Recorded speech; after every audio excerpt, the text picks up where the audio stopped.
Bismillahirrahmanirrahim.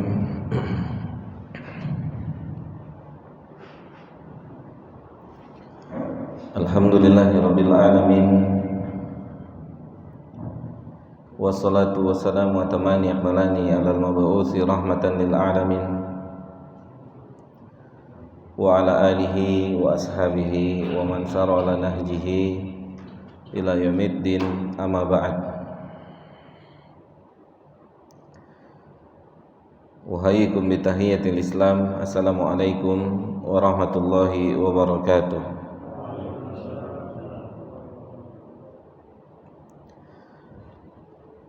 Alhamdulillah, jamaah yang dimuliakan oleh Allah Subhanahu wa taala. Marilah kita mulai kajian kita dengan mengungkapkan rasa syukur kita kepada Allah Subhanahu wa taala atas nikmat diberikan kemudahan untuk berada di dalam majelis ilmu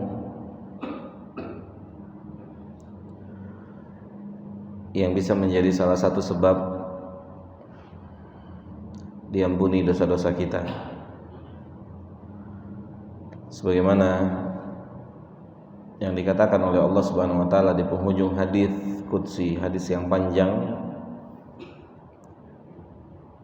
Di antara faidah daripada majelis ilmu, Allah mengampuni atau Allah berkenan untuk mengampuni dosa-dosa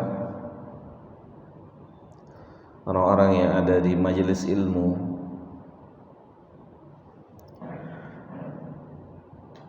yang memang sesuai dengan kriteria yang diinginkan oleh Allah Subhanahu wa taala.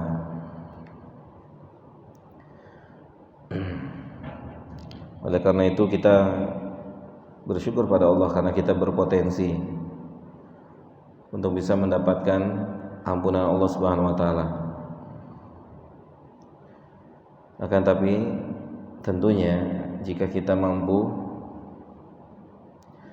mengupayakan memaksimalkan majelis ini sesuai dengan aturan main yang ditetapkan oleh Allah dan Rasul-Nya. Karena setiap ibadah itu mesti ada orang yang beruntung dan juga mesti ada orang yang celaka. Seperti yang Allah katakan tentang nasib sebagian orang-orang yang sholat. Kata Allah apa? Fawailul lil musallin.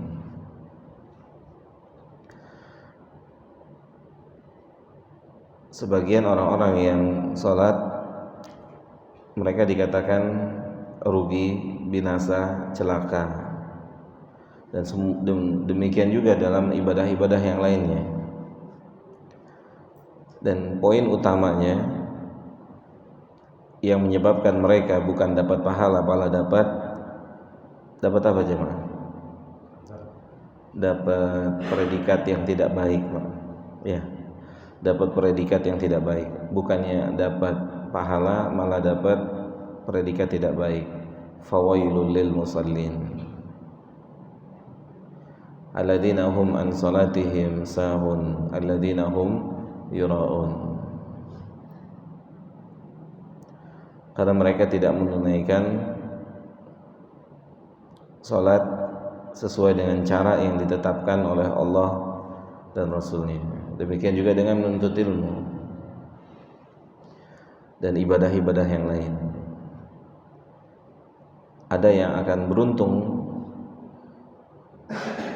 dan juga ada yang justru membinasakan dirinya. Oleh karena itu jemaah, marilah kita memperjuangkan majelis ini. Semoga majelis ini menjadi keberuntungan untuk kita. Kita akan melanjutkan pembahasan kita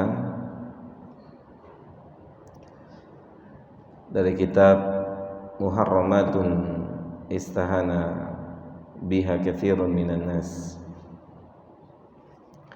sebuah perbuatan mungkar yang disepelekan oleh sebagian kaum muslimin. Tentunya faktor utamanya karena tidak memiliki ilmu, karena tidak memiliki ilmu, sehingga terjadilah penyepelean.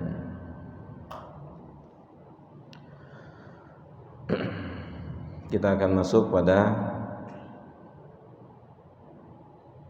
dosa yang disepelekan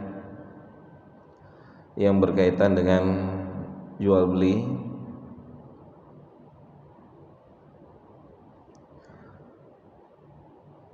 saat hari Jumat, tepatnya ketika azan sudah berkumandang. Bahkan jamaah yang dimuliakan oleh Allah, kalau kita lihat di hari Jumat bukan hanya pedagang dan pembeli, tapi kekurangan itu juga ada pada siapa Rian? Di hari Jumat yang antum lihat, pada orang yang sholatnya. Gimana kondisi yang sholat? Ada yang masih ngobrol, ada yang main handphone. Padahal gini aja kata Nabi, lagun. Begini mainin tangan, Nabi bilang apa? Lagun, itu sia-sia. Ini ketak-ketik. Ada nggak fenomena ini? Masya Allah, ya.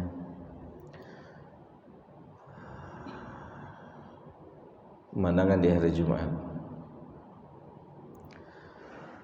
Ada juga yang nunggunya di depan masjid sambil ngobrol, ngerokok, ngopi.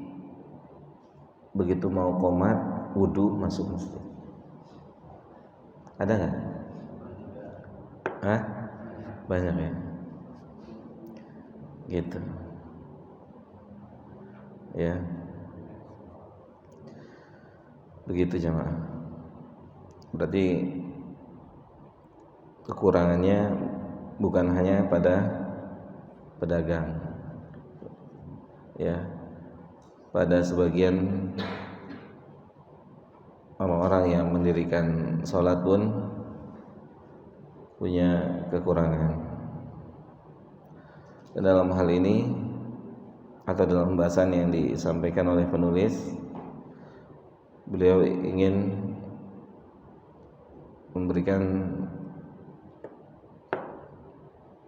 menjelaskan kepada kita tentang jual beli ketika azan telah berkumandang di hari Jumat. Beliau membawakan firman Allah Subhanahu wa taala dalam surah Al-Jumu'ah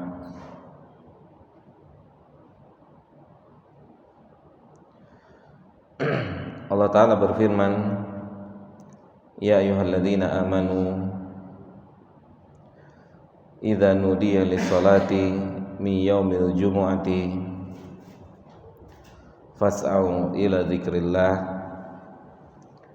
wa dharul bai' dzalikum khairul lakum in kuntum ta'lamun. Allahu Jalla Jalaluhu mengingatkan orang-orang yang beriman,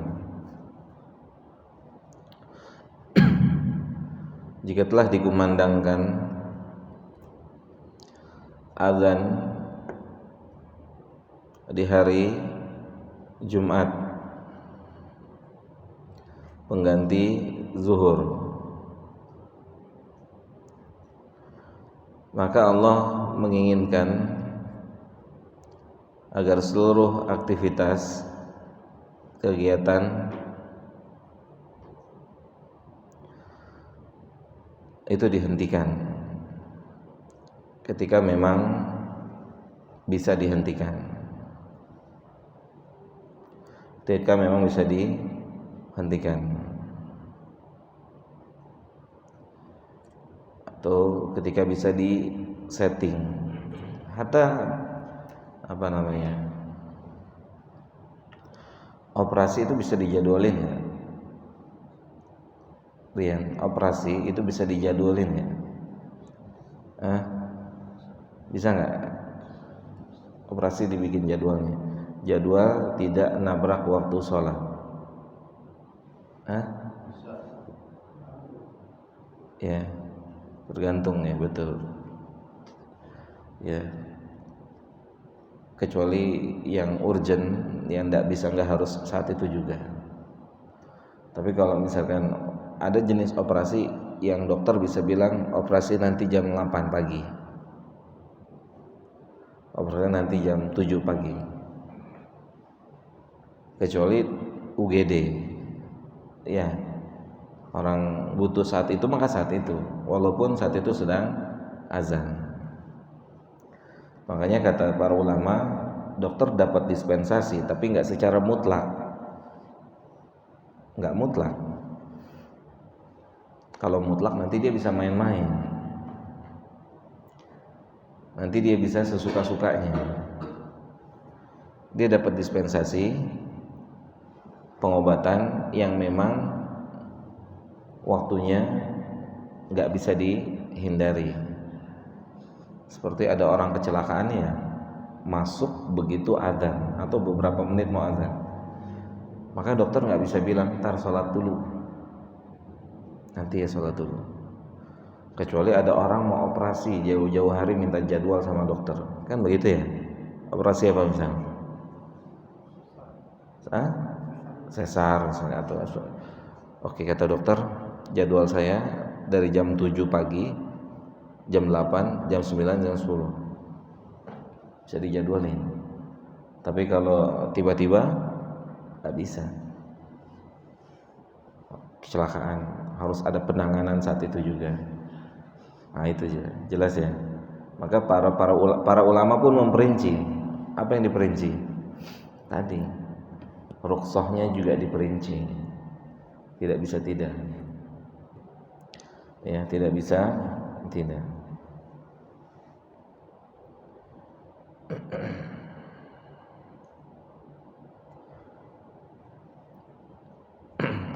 Allah mengingatkan ketika adzan telah dikumandangkan, maka kita diperintahkan untuk apa? Untuk mengingat Allah.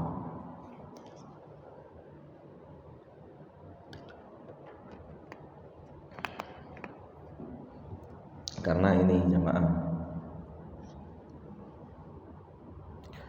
hakikat sholat itu ingat Allah.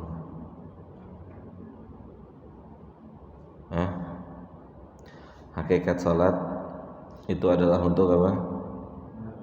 Untuk mengingat Allah. Allah Ta'ala berfirman dalam surat Thaha ayat 14,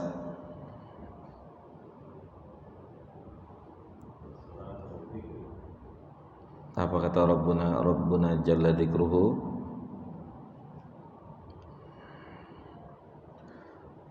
berfirman wa aqimis shalah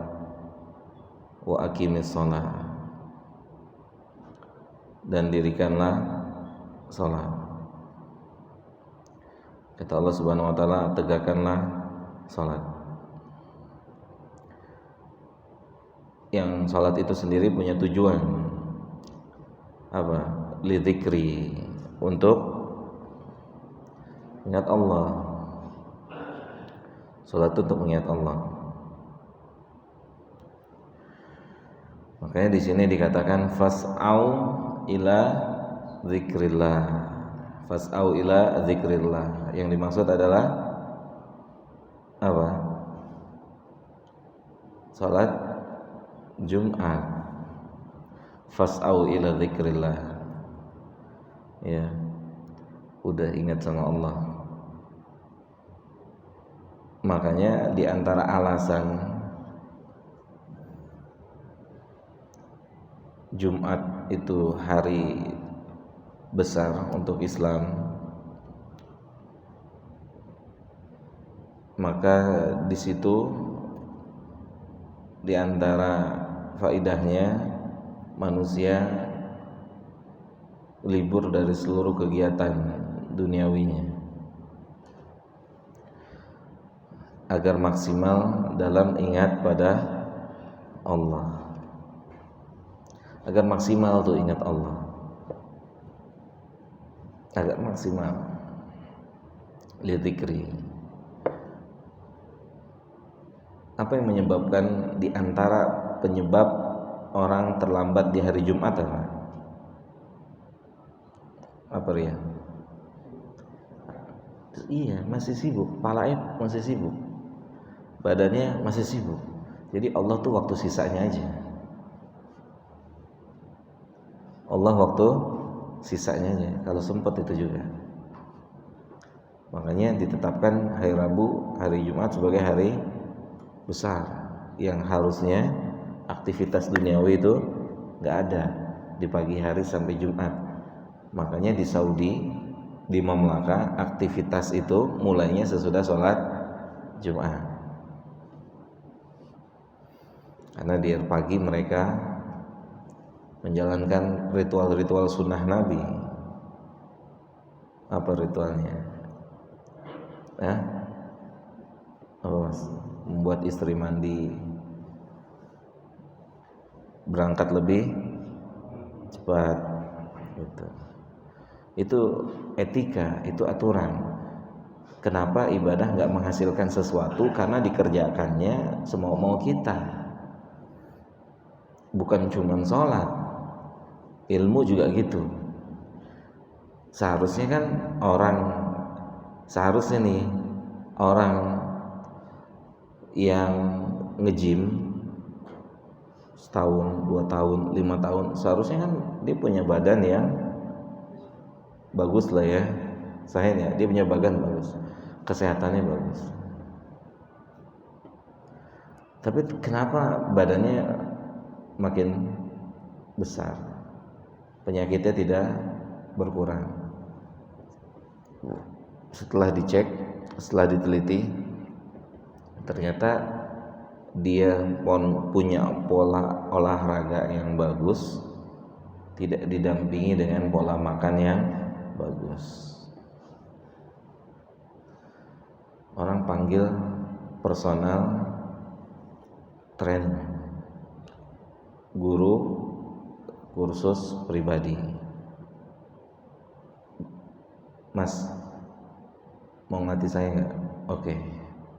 Silakan Mas bikin jadwal seminggu berapa kali, tapi Mas jangan bikin pola makan buat saya. Jangan atur pola makan saya. Gimana hasilnya mau maksimal? Itu dia. Ya, Anda boleh perintahin saya sholat, saya akan sholat, tapi sesuka saya. Mau sholat maghrib sebelum isya sebelum subuh, terserah saya ngerjainnya. Nggak akan jadi apa-apa, Pak. Nggak akan jadi apa-apa, Pak. Nggak akan jadi apa-apa. Jadi fawailul lil musallin mungkin. Gitu, Pak. Hanya buang-buang waktu. Ada nggak orang ngaji hanya buang-buang waktu? Ada. Orang ngaji itu buang-buang waktu. Kenapa buang-buang waktu? Karena dia tidak belajar dengan cara yang ditetapkan oleh syariat. Orang sholat buang-buang waktu, ada nggak? Apa kata Nabi kepada Bilal ketika mau sholat? Apa ya? Nabi bilang apa? Istirahatkanlah kami dengan sholat. Gitu. Istirahatkanlah kami dengan sholat. benar-benar dinikmati itu. Kalau kita gara-gara sholat jadi istirahat, mikirin apa? Atau aktivitas duniawinya. Jadi inti dari sholat adalah lidzikri, untuk mengingat Allah. Udah ingat Allah. Fas'au ila dzikrillah. Fas'au ila dzikrillah. Wajib. Untuk laki-laki ketika azan itu sudah dikumandangkan, ya. Dan kemudian jamaah, kalau kita hanya berpatokan dengan hadis ini, dengan ayat ini, tidak menengok hadis Nabi Sallallahu Alaihi Wasallam, maka kita pun akan datang menuju masjid ketika azan sudah dikumandangkan di hari Jumat. Padahal kalau kita melihat praktek Nabi, ya Sallallahu Alaihi Wasallam, dan juga anjuran dari Nabi, maka Nabi menjadi berapa golongan orang yang datang di hari Jumat?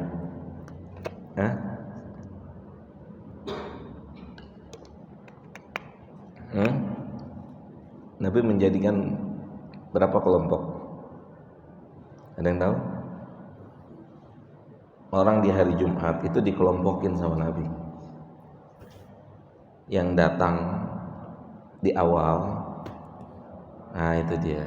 Tahu kan? Berarti kan ayat ini nggak bisa berdiri sendiri. Ayat memang Al-Quran nggak bisa berdiri sendiri.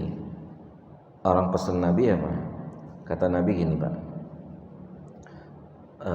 Man ya'ish minkum ba'di. Siapa saja di antara kalian yang hidup atau yang masih hidup sepeninggal saya meninggal, setelah Nabi meninggal, maka fenomena yang akan terjadi perbedaan agama, perbedaan cara memahami agama. Semuanya merujuk pada Al-Quran. Kita harus punya solusi. Ada nggak pengajian yang bikin spanduk hadirilah pengajian sesat gitu? Ada nggak? Nggak ada. Mereka beri judul apa? Hadirilah kajian ilmiah Ahlus Sunnah wal Jamaah. Itu kan judulnya. Bukan judulnya apa? Hadirilah kajian sesat bersama Ustadz sesat gitu. Ada nggak? Nggak ada. Semua klaimnya Ahlus Sunnah, semua klaimnya Ahlus Sunnah.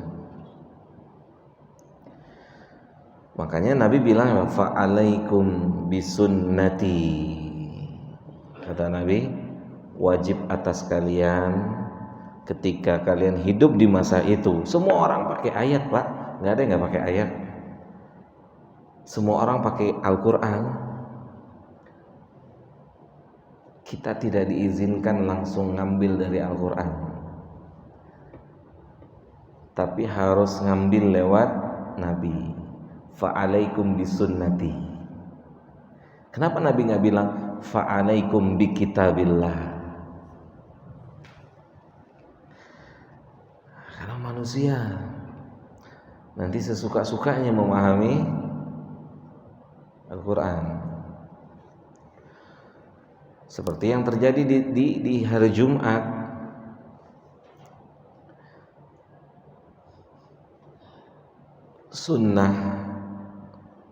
Sunnah awal waktu, tengah waktu, akhir waktu itu hampir tidak terlihat. Ya, hampir tidak terlihat, khususnya di hari Jumat. Padahal Nabi mengkelompokkan orang yang datang di awal-awal waktu bagaikan apa? Bagaikan dia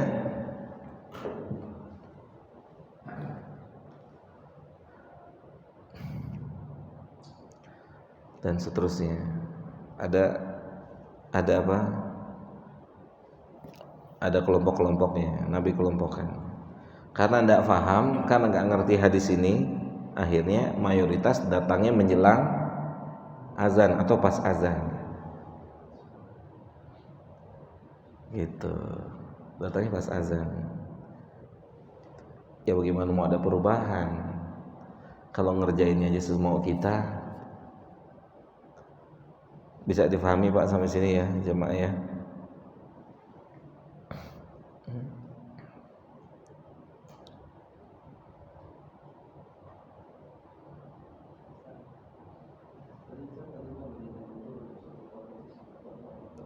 Apa?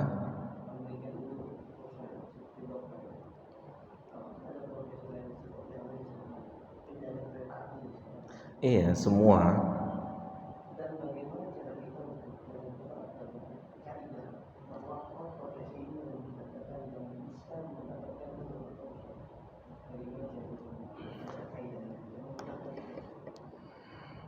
Iya, sesuatu kaidahnya, sesuatu yang memang nggak bisa ditinggalin dan mudaratnya memang nyata. Kaidahnya gitu. Resikonya nyawa. Urutan pertama rukhsah itu resikonya nyawa. Dapatnya seseorang rukhsah karena berhubungan dengan nyawa. Misalkan antum keselak, susah napas, depan antum cuma ada bir. Oke, antum dapat rukhsah. Tapi kalau antum misalnya kepedesan, bisa ditahan enggak? Kepedesan, antum masih bisa jalan. Tapi kalau udah makanya diizinkannya makan bangkai kapan? Makan daging babi kapan? Diizinkannya saat kondisinya nyawa terancam. Nah, ini juga yang harus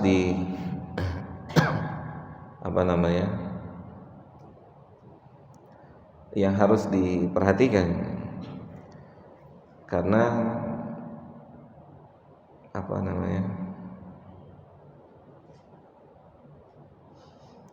sebuah kaidah mengatakan adamul jawaz ta'khiril bayan indal hajah. Tidak diperkenankan untuk menunaikan sesuatu ketika sedang dibutuhkan. Mau nggak mau itu harus saat itu juga. Nggak bisa enggak. Ada orang penjaga kolam renang, ada orang kelelep, minta sholat dulu ya, tunggu dulu gitu. Apa yang terjadi? Udah kelelep, udah tinggal tangannya doang gitu. Azan Jumat, terus gimana? Penjaga kolam renangnya, ya itu kaidahnya. Tapi ada orang ngantri mau berenang, ada 200 orang, untung tuh banyak tuh. Ini udzur nggak? Enggak, tutup. Jelas di kolam renang udah begini tinggal tangannya doang tuh. Sama ada 200-500 orang lagi ngantri mau beli tiket, dia mau berenang, gak bisa tuh, dia gak dapat uzur. Jelas ya. Dan kaidahnya adalah yang menjadi resiko itu nyawa, yang menjadi taruhannya, gambling itu nyawa. Gamblingnya itu di nyawa, maka nggak boleh gambling. Harus ditangani saat itu juga, harus diselesaikan saat itu juga.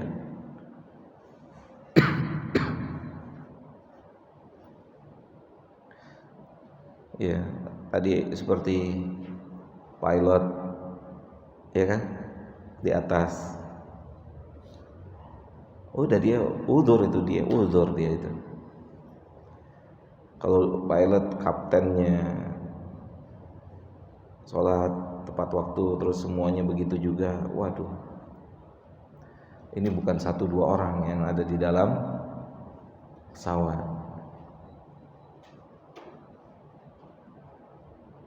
gitu.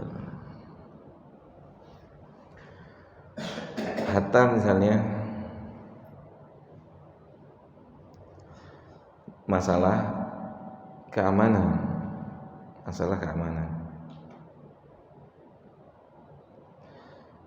seperti misalnya masjid atau perumahan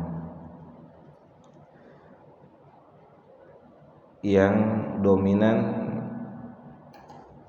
kehilangan itu ada di waktu-waktu sholat misalnya, waktu-waktu sholat. Kita juga tahu, kita juga mengalami di waktu sholat itu banyak sekali yang terjadi hilang, betul nggak? Entah sendal, entah sepatu, entah tas, entah handphone gitu.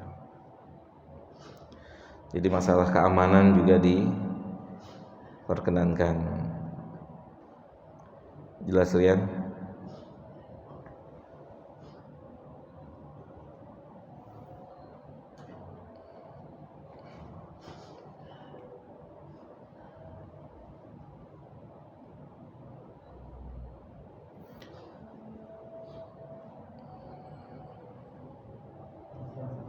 Udah Isa ya? Wassallallahu ala nabiyina Muhammad wa ala alihi wa sahbihi ajma'in.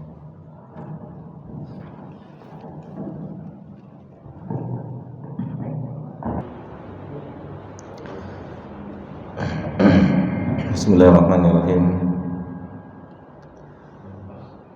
Alhamdulillahirabbil alamin. Wassalatu wassalamu ala man la nabiyya ba'dah wa ala alihi wa ashabihi wa man sara ala nahjihi ila yaumil qiyamah. Amma ba'd. Baik jamaah, mari kita lanjutkan kajian kita sejenak. Setelah itu kita akan membuka sesi tanya jawab.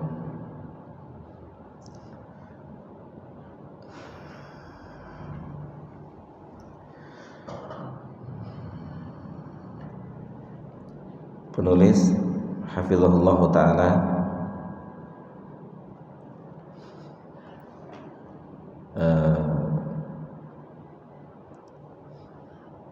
membawakan firman Allah dalam surat Al-Jumu'ah ini, yaitu setelah ila zikrillah Allahu jalla jalaluh mengatakan wadarul bai', maka nggak ada pilihan perniagaan ataupun seluruh aktivitas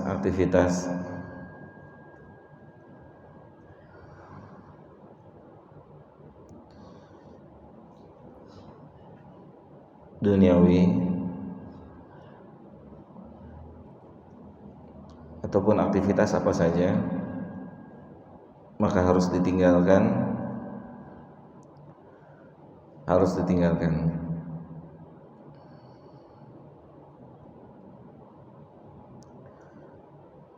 Para ulama menjelaskan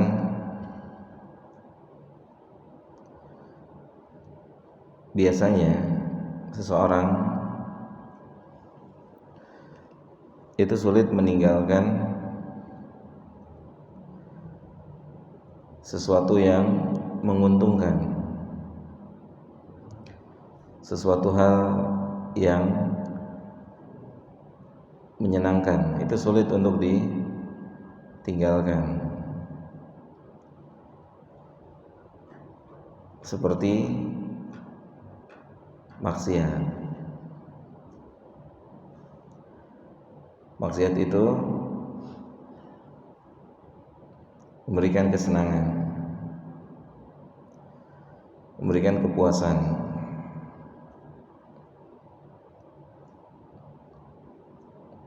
tapi menipu, tapi akan mengakibatkan kesengsaraan.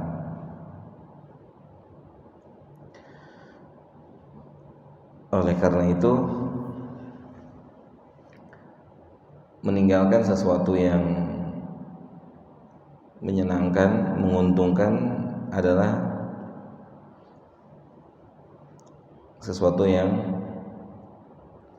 sulit, sesuatu hal yang gak gampang, suatu hal yang tidak gampang. Apalagi udah nyaman, apalagi sudah nyaman, udah semakin susah. Susah bukan berarti nggak bisa, susah bukan berarti nggak ada solusi.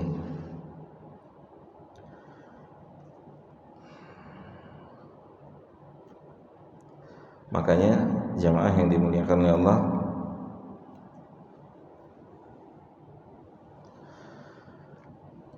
kriteria orang Islam terbaik itu seperti apa? Kriteria orang Islam terbaik.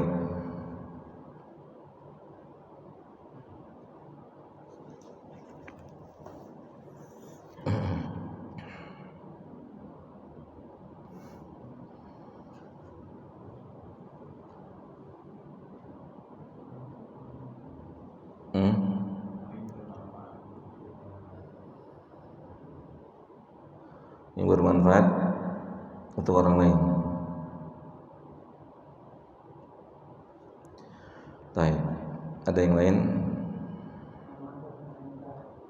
Ya? Amar ma'ruf nahi munkar. Ada yang lain? Ya, tidak menyanyiakan waktu. Allah berfirman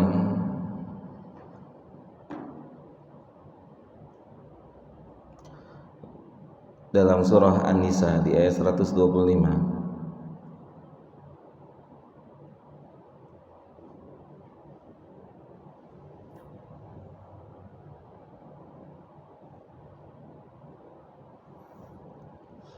Apa kata Allah Subhanahu wa taala? Allah mengatakan,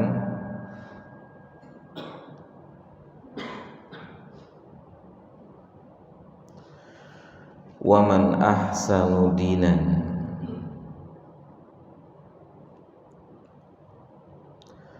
Orang Islam terbaik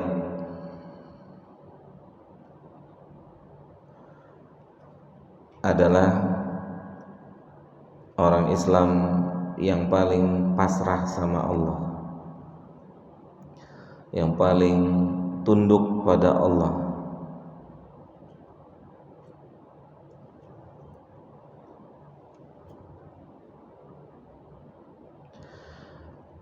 memberikan manfaat pada orang lain.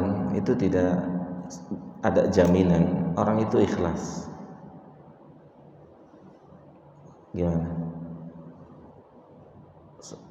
Memberikan manfaat pada orang lain itu tidak ada jaminan.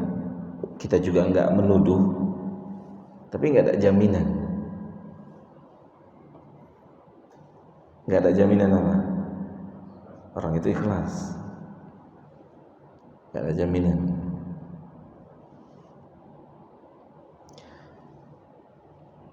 Pak Muklis bilang apa tadi? Berdakwah, ya,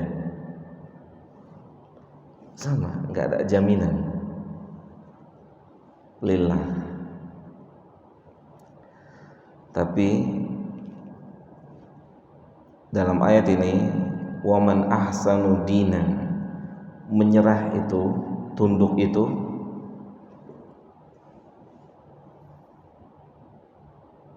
bukan pada fisik, tapi batin. Orang bisa kelihatan tunduk secara fisik, bisa. Orang bisa terlihat menerima secara fisik, bisa atau enggak? Bisa. Seolah-olah ikhlas kelihatannya, seolah-olah tunduk kelihatannya, sebatas yang kita lihat. Tapi dia nggak bisa pura-pura menerima, dia nggak bisa pura-pura terima. Ini nggak bisa pura-pura, gitu. Makanya tolak ukurnya bukan nilai manusia, tolak ukurnya nilainya Allah. Kalau manusia kasih nilai kita 100 dengan ibadah kita, tapi di sini berantakan, gak ada artinya, gak ada artinya.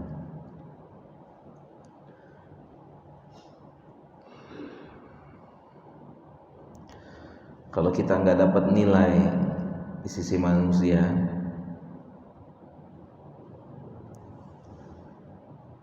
artinya standar kita tuh di sisi manusia itu standar aja. Tapi bisa jadi di sisi Allah kita tuh tinggi.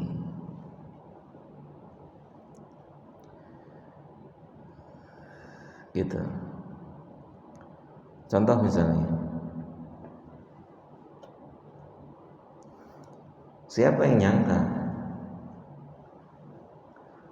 Uwais Al-Qarani jadi tabiin terbaik? Apa kriterianya? Kriterianya bisa dilihat manusia nggak? Enggak. Kalau dibilang ilmu, di situ ada Abdullah bin Mubarak, Mujahid, Sa'id bin Musayyib. Di situ ada orang-orang besar dalam dunia ilmu.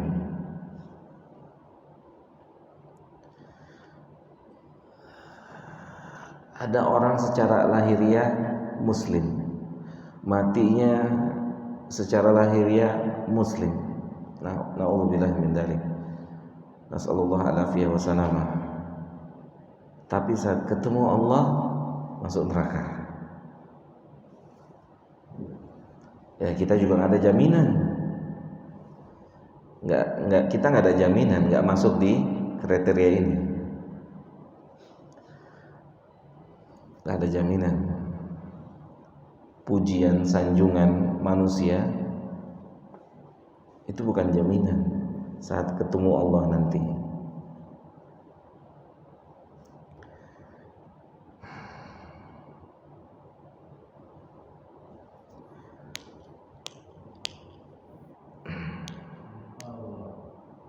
Allahu Akbar. Lihat jemaah, makanya kata Allah apa? Yang terbaik yang nggak tampak tuh di sini, terima. Bukan di sini, bukan di sini, tapi di sini. Ikhlas nggak? Ikhlas. Bukan di sini, di sini. Ikhlas nggak? Ikhlas. Ikhlas tuh bukan di sini. Takwa aja bukan di sini, Pak. Takwa aja bukan di sini. Siapa yang bilang? Nabi. Kata Nabi apa? At-taqwa hahuna. At-taqwa hahuna. At-taqwa hahuna. Takwa di sini. Gitu. Jadi yang paling pasrah, yang paling tunduk, yang paling terima, ya, yang paling tunduk sama Allah. wa huwa muhsinun wattaba'a millata Ibrahim hanifa, dan dia berbuat kebaikan. Ini akan ada kaitannya dengan ini. Kaitannya Allah menyatakan jalla dzikruhu ini subhanahu wa ta'ala suruh tinggalin wadarul bai', padahal di situ lagi nikmat-nikmatnya tuh, lagi peluang untuk dapatkan keuntungan besar.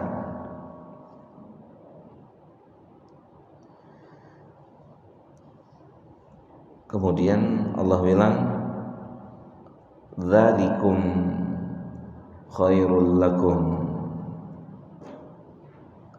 kalau Anda bisa meninggalkan semua aktivitas di saat azan itu berkumandang, maka sikap Anda itu adalah sikap yang terbaik. Anda akan mendapatkan lebih dari yang Anda tinggalkan. Dzalikum khairul lakum. Anda akan mendapatkan lebih dari apa yang Anda tinggalkan.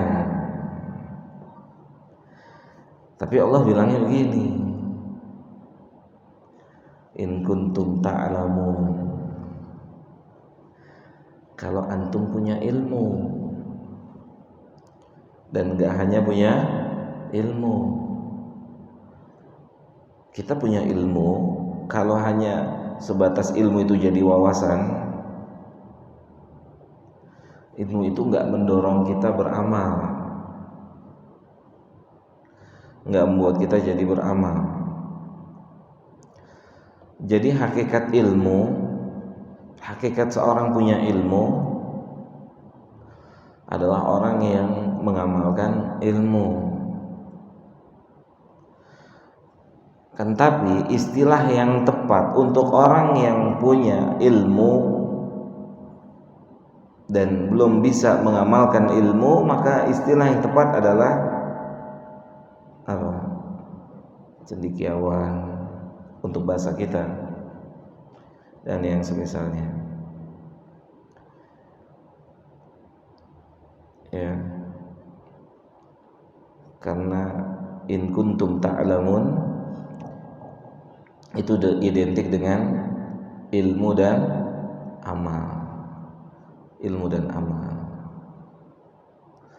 Kalau Anda tinggalin kenikmatan itu yang ada depan mata Anda itu,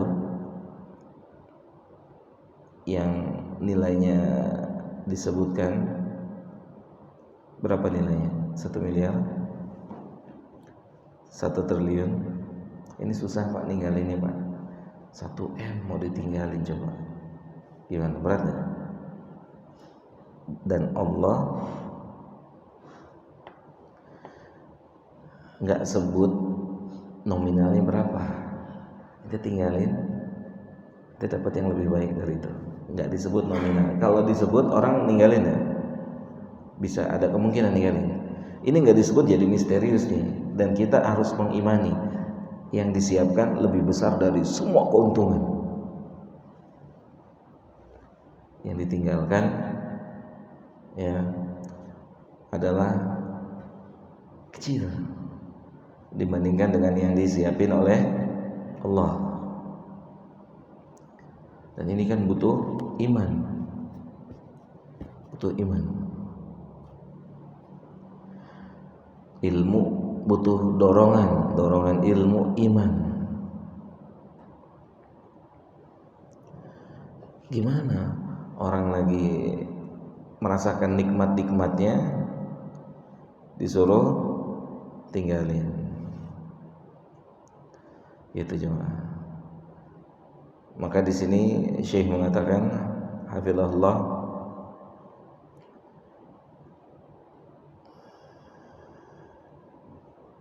wa ba'dul ba'ah yastamiruna fil bai'i ba'da nida'i tsani fi dakakinihim aw amama al masajid wa yashtariku ma'ahum fil ithmi alladhina yashtaruna minhum walau siwakan wa hadzal bai'u batilun 'ala ar-rajihi wa ba'du ashabil mata'im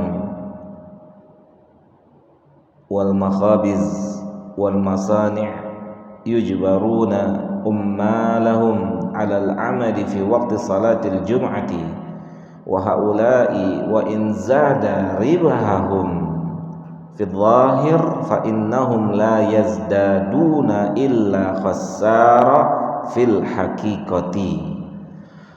Nah, ini dia bicara iman beliau. Sebagian pedagang itu melanjutkan jual belinya walaupun adzan sudah berkumandang di toko-tokonya, di depan-depan masjid. Maka beliau mengatakan yang ikut dosanya bukan hanya pedagangnya tapi pembelinya, walaupun jual beli itu hanya sebatas siwak, sepele, hal yang ringan. Dan jual belinya menurut sebagian pendapat ulama batil. Jual belinya adalah batil. Demikian juga rumah-rumah makan, pabrik-pabrik, kantor-kantor yang mereka bikin ketetapan yang ketetapan peraturan yang secara tidak langsung mau gak mau karyawannya harus ikutin peraturannya, yaitu bekerja di waktu sholat Jumat. Walaupun ada tambahan keuntungan, khusus di hari Jumat uang makannya jadi 200.000, di hari lain 100.000, di hari Jumat di waktu sholat Jumat uang makannya 500.000, 1 juta misalnya.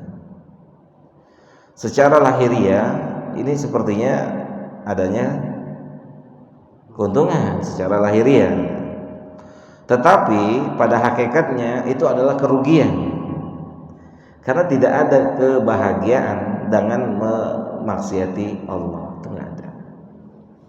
Tidak ada kata bahagia ketika memaksiati Allah tabaraka wa taala. Hakikatnya itu adalah kerugian.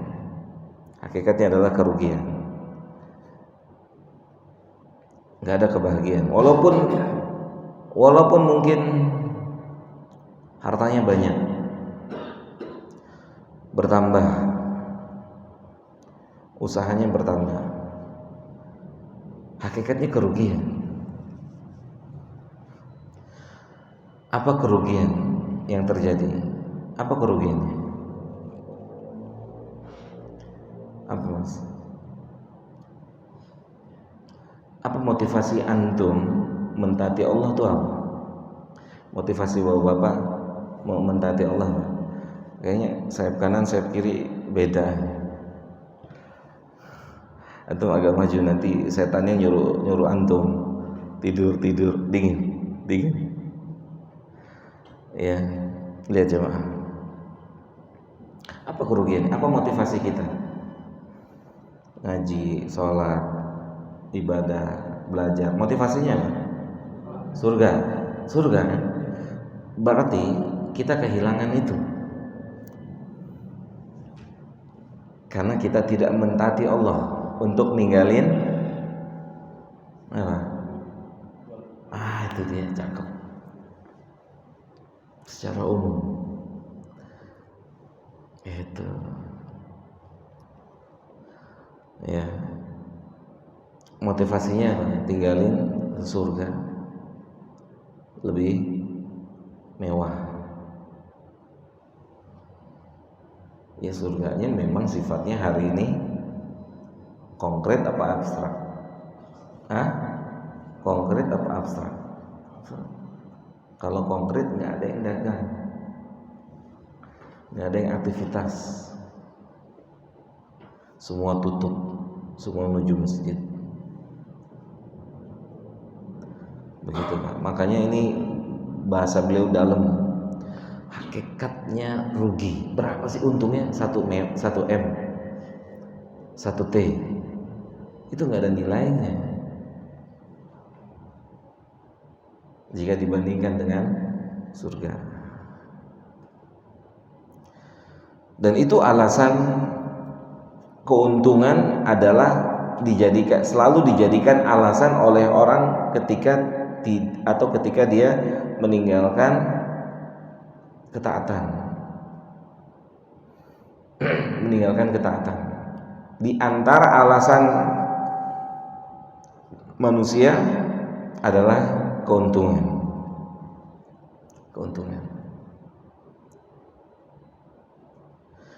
Tapi pada hakikatnya dia tidak mengerti hakikat keuntungan. Dia nggak ngerti hakikat keuntungan. Keuntungan yang hakiki adalah keuntungan saat masuk surga. Itu keuntungan. Dan pola ini, konsep ini itu tertanam di hatinya para sahabat. Kita ambil contoh ya, jemaah. Secara angka Nabi Sallallahu Alaihi Wasallam ketika meninggal dunia itu gak ninggalin apa-apa secara angka. Mungkin buat kita awam akan bilang apa? Rugi, bangkrut, kesian. Tapi hakikatnya Nabi orang paling kaya besok. Kenapa? Karena semuanya masuk ke Selon, didepositokan di sana. Ya enggak? Allah, lihat pola pikirnya. Semuanya ke sana, Pak. Dialokasikan ke sana. Semua. Hatta manafidat indahu, hatta nafidat ma indahu. Habis semua. Kalau lihat dari satu sisi, ya. Lihat dari satu sisi ya, dari satu sisi ini. Cara pandang duniawi apa? Bangkrut, rugi, kesian. Ya, lihat dari satu sisi. Tapi kalau kita lihat hakikat kebahagiaan, hakikat kebangkrutan, kemenangan, ya Nabi paling menang. Yang di deposito kita meninggal, emang balik ke kita kemana? Ahli waris. Gitu. Yang nemenin kita yang mana? Yang 2000 tuh yang masuk kotak amal. Yang 200 juta di deposito kemana? Antum mati ya? Antum ini cuman diamanahin megang, bukan punya antum, punya kita. Kata Nabi lah, ketika sudah jadi makanan yang dimakan, menjadi kotoran, itu punya kita. Karena kita menikmati pakaian, kita beli, kendaraan kita pakai, usang, itu punya kita. Dan jadi kotoran. Satu lagi Nabi bilang, hakikat hartanya anak Adam, satu lagi. Karena ketika anak Adam berkata mali, hartaku, maka Nabi mengatakan hakikat hartanya anak Adam itu 3. 2 jadi kotoran, 1 nemenin dia. Yaitu yang dia keluarkan di jalan Allah, itu yang nemenin dia. Yang 2, dia jadi usang, kotoran. Cuman kan untuk merubah konsep ini kan butuh apa? Iman. Bukan cuma butuh ilmu. Kalau ilmu udah punya dari dulu. Soalnya kalau ilmu tuh udah punya dari dulu. Cuman imannya, Nah, iman. Kalau ilmu udah punya,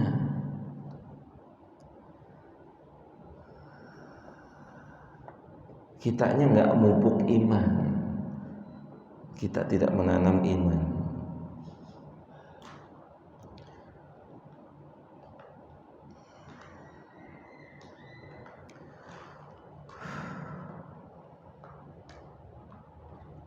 Maka untuk para pekerja, kata penulis, wa ammal amilu fa innahu la budda ay ya'mala bi muqtada qaulihi sallallahu alaihi wasallam.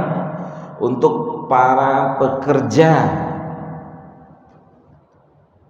hendaknya Anda memperhatikan hadis atau kandungan hadis Nabi sallallahu alaihi wasallam yang diriwayatkan oleh Imam Ahmad.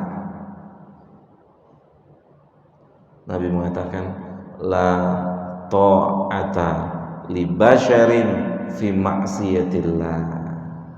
Tidak ada ketaatan pada siapa saja. Hukum asalnya begini, tidak boleh taat sama siapa saja ketika mengandung makna memaksiati Allah. Ada resiko nggak?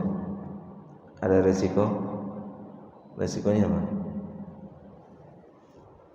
Resikonya apa? Pecat. Sahih? Keluarin. Itu.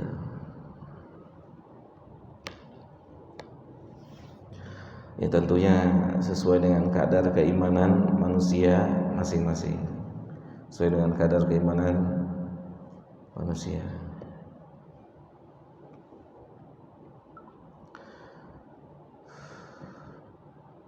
Iya. Antum jadi mau tanya? Nggak jadi? Hah? Jadi masalah sholat Jumat kan ada dua saja. Iya. Kalau sholat yang wajib itu sebenarnya yang tunda itu masih ada dulu. Karena takut kehilangan gitu ya. Iya. Itu uzur, termasuk bagian dari uzur. Apalagi memang kita hidup di masa terkunci aja hilang, ya kan? Kita hidup di masa digembok, dikunci, diteralis, hilang. Makanya di mana kan kita lihat tuh di Masjidil Haram aja, askarnya sholatnya kan gantian. Askar penjaga itu sholatnya gantian. Belum lama si Bandar Balela itu hafizahullah lagi khutbah, ada orang mau masuk nyerang dia, askarnya kan ada di situ, pegang, tangkap sama askarnya gitu. Lihat imam lagi sholat, imamnya di sini, kanan kirinya askar, sana penjahat kan banyak ya, untuk keselamatan, untuk benda barang gitu. Apalagi memang kita hidup di zaman seperti itu, seperti zaman kita hari ini. Jangan coba-coba ya, jangan coba-coba, karena maling benar-benar gak takut sama Allah ya, karena maling benar-benar hilang rasa takutnya sama Allah gitu ya.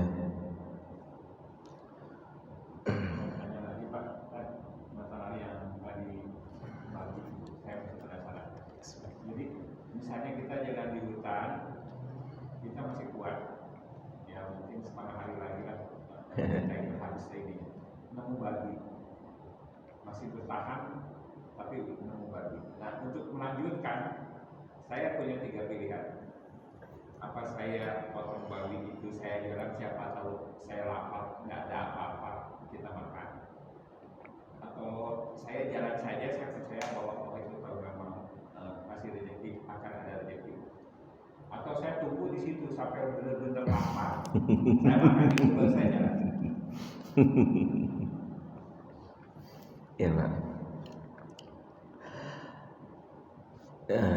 kondisinya bapak udah pucet belum,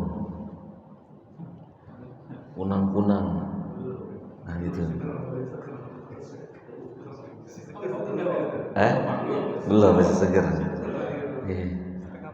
Setelah pucet makan, udah ngelihat Pak Irwan tuh udah ngebayang Irwan apa Arwin gitu kan. Udah bebayang begitu Pak. Kondisi udah kayak gitu makan, kondisi kayak gitu makan. Belum begitu, iya jalan aja, nanti ketemu baru makan gitu. Jadi artinya kalau nemu itu sebelum kita ucap lah kata-kata jalan aja, kita percaya. Iya, jalan aja gitu, jalan aja. Karena itu keyakinan bapak benar. Kalau emang ada rezeki saya ada di sana depan, nggak taunya ada tukang sate kambing depan.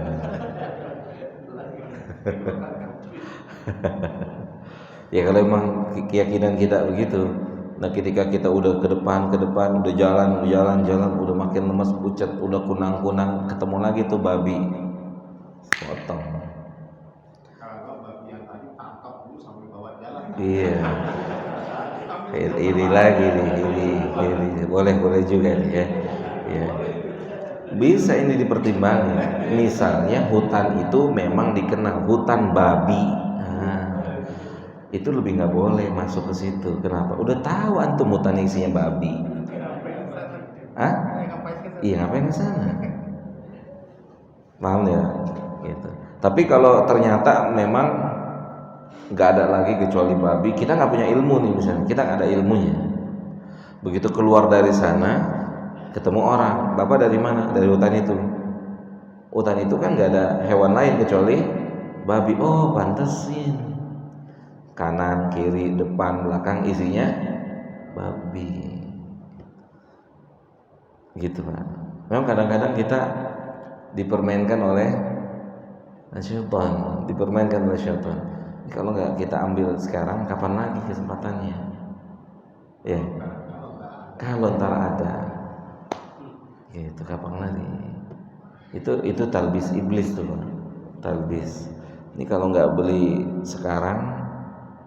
Misalnya ada orang nawarin, mau rumah nggak, saya beliin, tapi akadnya riba ya, akad riba, harga rumahnya 1 M, lu bayar ke gue 1,2 aja. Di mana lu ada orang minjemin duit 1 M hari ini? Waduh, nggak punya iman atau iman dikit, ya juga ya, kan begitu Pak. Iya juga, tanda tangan, habis tanda tangan mati. Nah lu, dia lebih mengkhawatirkan yang belum pasti. Harusnya dia khawatirkan yang pasti. Yang pasti kan mati. Iya, yang pasti kan mati. Kita memang benar-benar harus memanage ulang. Kita hidup di dunia ini lebih takut kepada yang tidak pasti. Saya remeng ada enggak itu kan nggak pasti tuh. Yang pasti lewat umur kita, pasti tuh mati. Makanya ingat pesan Nabi. Nabi bilangnya apa? Bertakwalah pada Allah di mana aja berada. Kenapa disuruh di mana aja? Kenapa?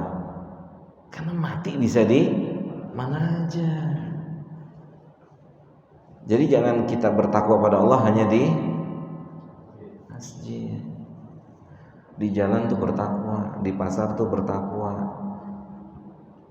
di mall bertakwa, di kolam renang bertakwa. Oh jadi berenang pakai baju gamis ya? Bukan itu. Bukan berenang pakai baju gamis. Bertakwa, kan takwa adanya di sini. Berenang pilih waktunya. Jangan saat manusia kumpul. Coba berenang di hari libur saat manusia kumpul, antum bisa menghindari, bisa menjaga mata? Gak bisa. Itu takwa. Berenangnya, kolam berenang belum dibuka, antum udah masuk. Hah? Hah? Iya, betul. Siapa tahu kolam berenangnya antum kenal, terjaga aja. Bisa nggak? Cengli, cincai. Bisa. Bisa. Kalau antum kenal. Antum kalau mau ikut itu, saya begitu. Saya masuk, kami teman-teman masuk sampai hari ini. Masuk kurang lebih jam 7, Pak. Kalau berenang buka jam 8. Kami masuk jam 6, jam 7. Jam 8 buka, orang masuk, kita pulang. Tapi ngomong dulu sama siapa? Manajemennya. Orang tiketnya aja belum ada, Pak. Tiketnya belum ada, kita masuk tuh tiket belum ada. Jadi tiket keluar, tiket ngomong sama manajemen ya. Iya, manajemen. Kalau misalnya mau ngomong sama yang penjaga pintu terus manajemennya nggak tahu itu gimana? Nah, itu nggak boleh. Harus ke semuanya. Harus ke semua pihak, gitu. Harus semua pihak. Nanti kalau ada yang tenggelam, ya kan? Ada yang tenggelam, ada yang terjadi sesuatu, dia ketuntut penjaganya. Ya nah, lo kan gue bikin peraturan jam 8 buka. Bisa dipahami nggak? Ada insiden nih, tenggelam, meninggal. Insidennya di kolam renang A, yang dikenal bukanya jam 8. Pihak manajemen tuntut siapa? Penjaga. Penjaganya dituntut tuh. Gitu. Atau di kolam renang punya siapa? Punya sendiri. Hah? Ya begitu. Ya, Allahu a'lam bishawab.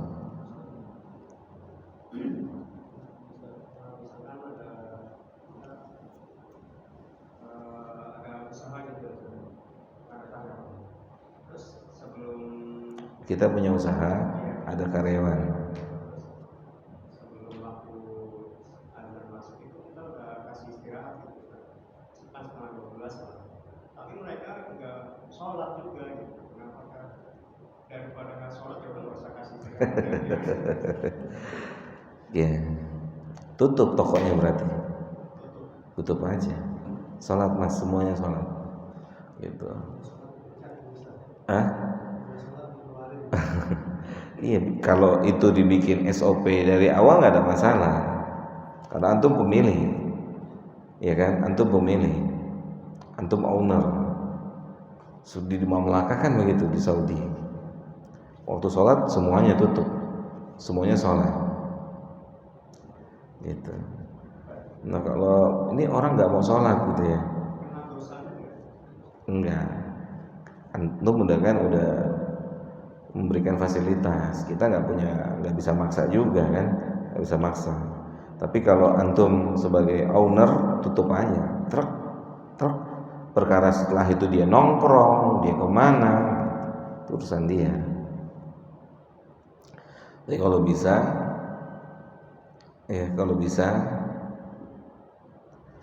memang antum cari keuntungan lain dari daripada hanya sekedar keuntungan dunia.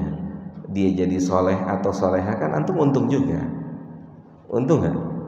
Karyawan antum jadi soleha, antum untung nggak? Cuman kan nggak kepikiran. Orang usaha yang namanya untung itu duit, cuan. Padahal kalau karyawan antum jadi soleha, antum kebagian nggak? Untung nggak? Untung nggak? Masya Allah. Ada mbak-mbak datang ke tempat antum, nggak pakai jilbab, tapi dia punya kriteria nih. Tapi satu yang kurang mbak, apa tuh? Pak, semua karyawan wanita di sini harus pakai jilbab. Itu. Kalau enggak, mohon maaf Pak, ini udah apa namanya? Iya, udah SOP-nya Mbak. Oh gitu. Oh ya. Ada yang terima, ada yang tolak kan pasti kan gitu. Ada yang terima, tolak. Oh saya nggak bisa ya, apa-apa Mbak. Insya Allah ada orang lain kan gitu. Jadi di samping antum sedang mencari keuntungan apa duniawi, antum juga mau cari keuntungan ukhrawi. Kalau misalnya ada manajemen mengangkat karyawan Kristen khusus untuk kalau Jumatan biar dia jaga, itu mudarat atau apa? Buat siapanya? Untuk perusahaannya. Iya. Ngerti, paham. Ya, security satu. Mudarat buat perusahaan. Mudarat buat Akhirat. Ya. Buat manajemen. Iya. Manajemennya Muslim. Iya. Jadi dia suruh aja yang non Muslim yang jaga. Kita memang nge-hire orang Kristen seorang. Khusus di hari Jumat. Bukan di hari Jumat, artinya setiap Jumatan dia pokoknya tugas. Iya, Tapi dia terus kerja sama kita. iya. Tapi kalau Jumat dia khusus. Kalau Jumat, jadi yang Muslim sholat semua, gak ada masalah. Memang begitu. Yang Muslim sholat, yang repot, yang Muslim yang jaga, yang non Muslim sholat itu. Hah? Kenapa? Iya, bisa jadi syahadat, alhamdulillah. Gitu, gitu. Atau misalnya nggak apa-apa sih, hukum muamalah tuh nggak ada. Yang masalah orang Muslim, paham nggak Pak? Yang masalah itu orang Muslim yang ada di situ. Kalau dia kan udah jelas non Muslim, ya. Cuma Bapak percaya nggak sama dia? Kalau saya sih nggak percaya. Kenapa? Pinter. Itu jawaban. Sama Allah jadi berani, apalagi cuma Bapak. Itu tuh. Sama Allah aja dia berani. Berani mana? Ngakuin ada Tuhan selain Allah. Ini kan nekat namanya nih. Nekat. Gitu Pak. Tapi kalau udah terbentuk ya bagaimana kita manage? Namanya orang belajar kan evaluasi Pak. Evaluasi gitu. Belajar tuh harus begitu, evaluasi. Karena kalau belajar kita nggak mengevaluasi, nanti nggak maksimal hasilnya. Jelas Pak? Kita cukupkan ya sampai sini. Mudah-mudahan bermanfaat buat kita semua. Semoga Allah berikan keistiqomahan untuk kita, untuk bisa taat pada Dia sampai akhir usia kita masing-masing. Semoga Allah jauhkan kita dari seluruh perbuatan dosa dan maksiat. Amin ya rabbal alamin. Wa sallallahu ala nabiyyina Muhammadin wa ala alihi wa sahbihi ajma'in. Subhanakallahumma bihamdika asyhadu an la ilaha illa anta astaghfiruka wa atubu ilaika. Assalamualaikum warahmatullahi wabarakatuh.